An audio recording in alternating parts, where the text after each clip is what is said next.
been gradually turning my neighborhood into an extensive agroforestry orchard by talking to different neighbors who are interested in like putting chestnuts and persimmons and other delicious productive fruits and nuts in their yards. So let me do it. So here I have a persimmon, an American persimmon, in a really great tree tube. These are called planter tree tubes, but this is a seedling, which means that it's not a select cultivar. And I'm going to come along and I'm going to graft it now that I've grown it up. To do that, I trim off everything that's on this. So I have just one central leader that I can graft onto. This type of graft that I'm going to do is called a cleft graft. Right down here, and I'm gonna snip the whole top off. All right, seems dramatic, but this is the way that you can get all of the energy of this rootstock to come up through what is called scion wood. This is the grafting wood. This is from a select cultivar of American persimmon. Now, I only like to graft with about 2 buds, so I'm gonna come, woo, out of my hand.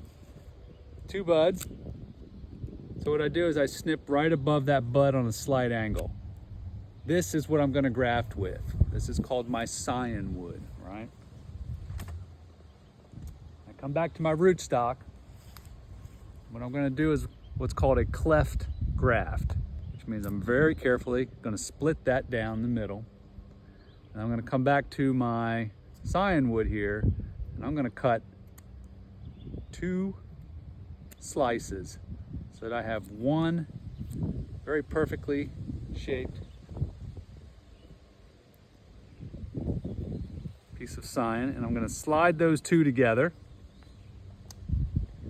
The idea being that the cambium, the slight light green layer just inside the bark, will meld, they'll join together, and